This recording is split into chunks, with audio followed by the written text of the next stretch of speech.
Hello, it's time for Chapter 2 of Prince Caspian by C.S. Lewis, which is called The Ancient Treasure House, which I think is a tremendously exciting title for a chapter. So let's see what happens. "This wasn't a garden," said Susan presently. "It was a castle, and this must have been the courtyard." "I see what you mean," said Peter. "Yes, that is the remains of a tower. And there is what used to be a flight of steps going up to the top of the walls. And look at those other steps, the broad, shallow ones going up to that door. It must have been the door into the great hall." "Ages ago, by the look of it," said Edmund. "Yes, ages ago," said Peter. "I wish we could find out who the people were that lived in this castle, and how long ago."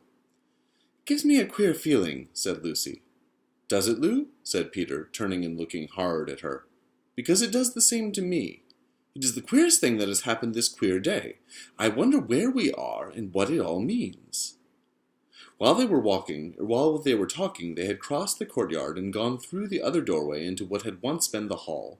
This was now very like the courtyard, for the roof had long since disappeared, and it was merely another space of grass and daisies, except that it was shorter and narrower, and the walls were higher.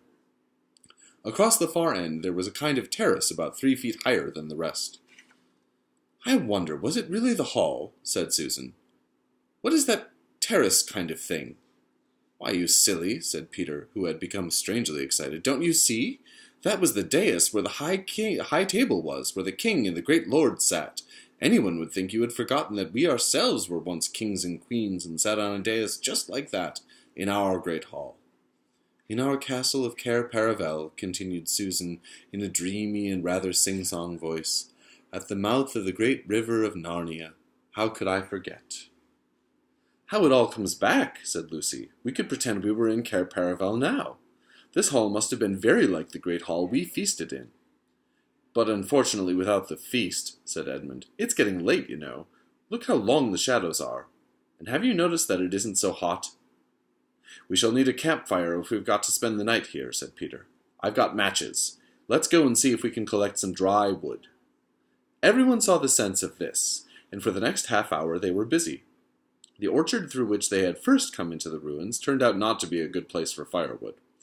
They tried the other side of the castle, passing out of the hall by a little side door into a maze of stony humps and hollows which must have once been passages and smaller rooms, but was now all nettles and wild roses. Beyond this they found a wide gap in the castle wall and stepped through it into a wood of darker and bigger trees, where they found dead branches and rotten wood and sticks and dry leaves and fir cones in plenty. They went to and fro with bundles until they had a good pile on the dais. At the 5th journey they found the well, just outside the hall, hidden in weeds, but clean and fresh and deep when they had cleared these away. The remains of a stone pavement ran halfway around it. Then the girls went out to pick some more apples, and the boys built the fire on the dais and fairly close to the corner between 2 walls, which they thought would be the snuggest and warmest place. They had great difficulty in lighting it and used a lot of matches, but they succeeded in the end. Finally, all 4 sat down with their backs to the wall and their faces to the fire. They tried roasting some of the apples on the ends of sticks, but roast apples are not much good without sugar, and they are too hot to eat with your fingers till they are too cold to be worth eating. So they had to content themselves with raw apples, which, as Edmund said, made one realize that school suppers weren't so bad after all. "I shouldn't mind a good thick slice of bread and margarine this minute," he added. But the spirit of adventure was rising in them all, and no one really wanted to be back at school. Shortly after the last apple had been eaten, Susan went out to the well to get another drink. When she came back, she was carrying something in her hand. This is what it looks like. Looks like a nice fire, doesn't it? "Look," she said, in a rather choking voice. "I found it by the well." She handed it to Peter and sat down. The others thought she looked and sounded as if she might be going to cry. Edmund and Lucy eagerly bent forward to see what was in Peter's hand, a little bright thing that gleamed in the firelight. "Well, I'm jiggered," said Peter, and his voice also sounded queer. Then he handed it to the others. All now saw what it was. A little chess knight, ordinary in size, but extraordinarily heavy, because it was made of pure gold, and the eyes in the horse's head were two tiny little rubies, or rather one was, for the other had been knocked out. "Why," said Lucy, "it's exactly like one of the golden chessmen we used to play with when we were kings and queens at Cair Paravel." "Cheer up, Sue," said Peter to his other sister. "I can't help it," said Susan. "It brought back, such lovely times. And I remembered playing chess with fauns and good giants, and the mer people singing in the sea, and my beautiful horse, and... Now," said Peter in quite a different voice, "it's about time we four started using our brains." "What about?" asked Edmund. "Have none of you guessed where we are?" said Peter. Go on," said Lucy. "I've felt for hours that there was some wonderful mystery hanging over this place." "Fire ahead, Peter," said Edmund. "We're all listening." "We are in the ruins of Cair Paravel itself," said Peter. "But I say," replied Edmund, how do you make that out? This place has been ruined for ages. Look at all those big trees growing right up to the gates. Look at the very stones. Anyone can see that nobody has lived here for hundreds of years." "I know," said Peter. "That is the difficulty.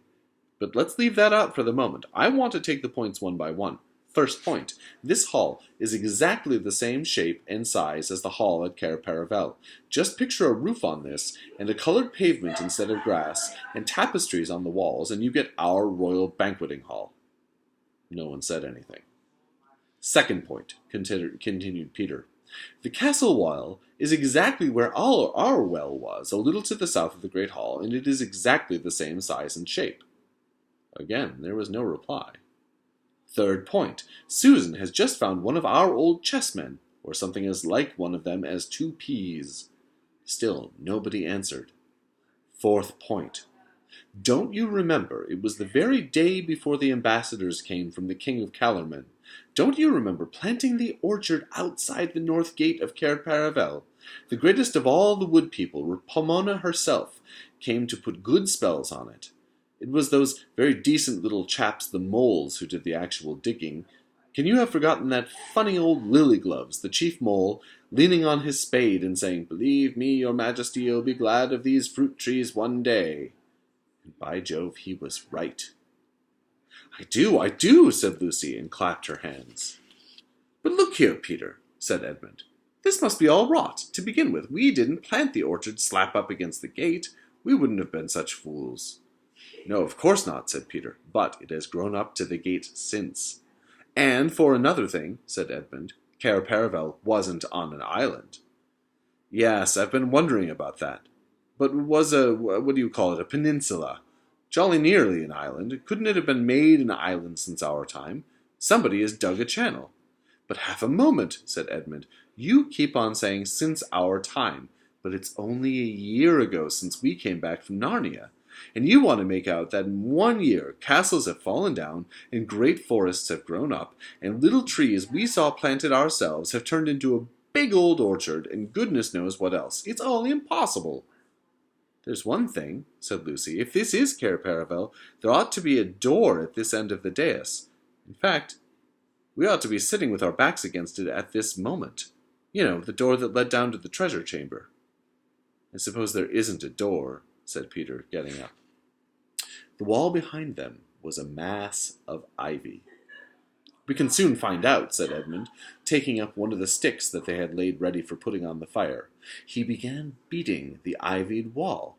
Tap, tap, went the stick against the stone, and again tap, tap, and then all at once boom, boom, with quite a different sound, a hollow wooden sound. "Great Scott!" said Edmund. "We must clear this ivy away," said Peter. "Oh, do let's leave it alone," said Susan. "We can try it in the morning. If we've got to spend the night here, I don't want an open door at my back and a great big black hole that anything might come out of, besides the draught and the damp. And it'll soon be dark." "Susan, how can you?" said Lucy, with a reproachful glance. But both the boys were too much excited to take any notice of Susan's advice. They worked at the ivy with their hands and with Peter's pocket knife till the knife broke. After that they used Edmund's. Soon the whole place where they had been sitting was covered with ivy, and at last they had the door cleared. Locked, of course, said Peter.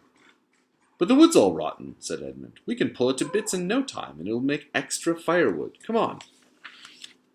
It took them longer than they had expected, and before they had done, the great hall had grown dusky, and the first star or two had come out overhead.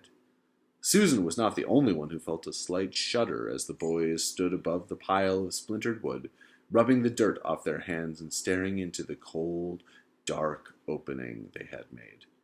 Now for a torch, said Peter. What is the good, said Susan. And as Edmund said, I'm not saying it now, Edmund interrupted. I still don't understand, but we can settle that later. I suppose you're coming down, Peter. Here's what it looks like. I don't know, it looks like it might be kind of a scary door. All at night? Not sure. We must, said Peter. Cheer up, Susan. It's no good behaving like kids now that we are back in Narnia. You're a queen here. And anyway, no one could go to sleep with a mystery like this on their minds. They tried to use long sticks as torches, but this was not a success. If you held them with the lighted end up, they went out. And if you held them the other way, they scorched your hand, and the smoke got in your eyes. In the end, they had to use Edmund's electric torch. This is a word that means flashlight. Luckily, it had been a birthday present less than a week ago, and the battery was almost new. He went first, with the light. Then came Lucy, then Susan, and Peter brought up the rear. I've come to the top of the steps, said Edmund. Count them, said Peter. 1, 2, 3, said Edmund, as he went cautiously down, and so up to 16. Then it really must be Cair Paravel, said Lucy. There were 16. Nothing more was said till all four were standing in a knot together at the foot of the stairway. Then Edmund flashed his torch slowly round. Oh, said all the children at once. For now all knew that it was indeed the ancient treasure chamber of Cair Paravel, where they had once reigned as kings and queens of Narnia. There was a kind of path up the middle, as it might be in a greenhouse, and along each side at intervals stood rich suits of armor like knights guarding the treasures. In between the suits of armor and on each side of the path were shelves covered with precious things, necklaces and arm rings and finger rings and golden bowls and dishes and long tusks of ivory, brooches and coronets and chains of gold, and heaps of unset stones lying piled anyhow, as if they were marbles or potatoes, diamonds, rubies, carbuncles, emeralds, topazes, and amethysts. Under the shelves stood great chests of oak strengthened with iron bars and heavily padlocked. And it was bitterly cold, and so still that they could hear themselves breathing, and the treasures were so covered with dust that unless they had realized where they were and remembered most of the things, they would hardly have known they were treasures. There was something sad and a little frightening about the place, because it all seemed so forsaken and long ago. That was why nobody said anything for at least a minute. Then, of course, they all began walking about and picking things up to look at. It was like meeting very old friends. If you had been there, you would have heard them saying things like, "Oh, look, our coronation rings. Do you remember first wearing this? Why, this is the little brooch that we all thought was lost. I say, isn't that the armor you wore in the great tournament in the Lone Islands? Do you remember the dwarf making that for me? Do you remember drinking out of that horn? Do you remember? Do you remember?" But suddenly Edmund said, "Look here, we mustn't waste the battery. Goodness knows how often we shall need it. Hadn't we better take what we want and get out again?" Special guest star Spock Bear. Spock Bear thought it was logical to interrupt the story at this point. All right. Leave. Bye. All right. Spock Bear and I are going to sit and we're going to read the story. All right. So, hadn't we better take what we want and get out again, said Edmund. We must take the gifts, said Peter. For long ago, at a Christmas in Narnia, he and Susan and Lucy had been given certain presents which they valued more than their whole kingdom. Edmund had had no gift because he was not with them at the time. This was his own fault, and you can read about it in the other book, which we have already read. They all agreed with Peter and walked up to the path to the wall at the very far end of the treasure chamber, and there, sure enough, the gifts were still hanging. Lucy's was the smallest, for it was only a little bottle. But the bottle was made of diamond instead of glass, and it was still more than half full of the magical cordial which would heal almost every wound and every illness. Lucy said nothing and looked very solemn as she took her gift down from its place and slung the belt over her shoulder, and once more felt the bottle at her side where it used to hang in the old days. Susan's gift had been a bow and arrows and a horn.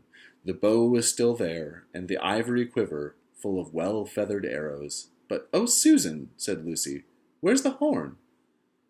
"Oh, bother, bother, bother," said Susan after she had thought for a moment. "I remember now. I took it with me the last day of all, the day we went hunting the white stag. It must have got lost when we blundered back into that other place. England, I mean." Edmund whistled. It was indeed a shattering loss, for this was an enchanted horn, and whenever you blew it, help was certain to come to you wherever you were. "Just the sort of thing that might come in handy in a place like this," said Edmund. "Never mind," said Susan, "I've still got the bow," and she took it. "Won't the string be perished, Sue?" said Peter. But, whether by some magic in the air of the treasure chamber or not, the bow was still in working order. Here's what it looks like when they're in the treasure chamber, claiming their gifts.